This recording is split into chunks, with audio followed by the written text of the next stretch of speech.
আসসালামু আলাইকুম বন্ধুরা, আশা করি সবাই খুব ভালো আছেন। আমি আলহামদুলিল্লাহ ভালো আছি। আজ আমার ছোটো মেয়ের জন্মদিন। তো ছোটো মেয়ের জন্মদিনে আমার বড় মেয়ে আর মেজো মেয়ে মিলে ঘর সাজালো, আর আমি আর বাবা মিলে রান্না করলাম। ওরা যা যা খেতে পছন্দ করে তাই পাক করলাম। তো ওরা গরুর মাংসের চেয়ে মুরগির মাংসটাই বেশি পছন্দ করে, এই জন্য ওদের জন্য মুরগির মাংস পাক করলাম।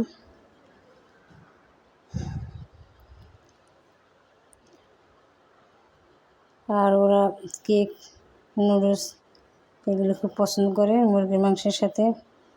আর রাইস হবে, আর ওদের জন্য নুডলস আর কেক বানাবো। এটা আমার বড় মেয়ে বানিয়েছে, আর এটা মেজো মেয়ে। খুব ঘরে যা উপকরণ ছিল ওই দিয়ে ওরা বানালো, খুব সুন্দর হয়েছে বানানো। তো আমার ছোটো মেয়ের জন্য সবাই দোয়া করবেন, ওর 3 বছর পূর্ণ হলো। তো আমি মুরগির মাংস রান্না করার পর কেক বানালাম।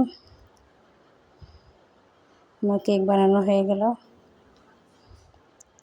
এবার আমি নুডলস পাকানোর জন্য সব সবজি কুচিয়ে রেডি করে দিলাম। ওর বাবা নুডলস পাক করলো।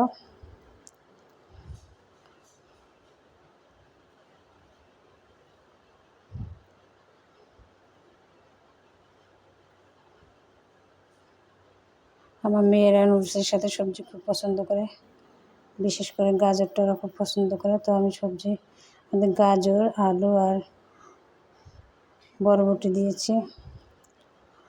তো নুডলস পাকানো হয়ে গেল। তো বন্ধুরা, আমার ভিডিওটি ভালো লাগে লাইক করবেন, শেয়ার করবেন, সেই সঙ্গে সাবস্ক্রাইব করতে ভুলবেন না। সবশেষে রাইস পাকিয়ে নিলাম। তো বন্ধুরা, আজ পর্যন্তই, আবার ফিরে আসবো নতুন কোনো ভিডিও নিয়ে। সে পর্যন্ত আপনারা ভালো থাকবেন। আল্লাহ হাফেজ, আসসালামু আলাইকুম।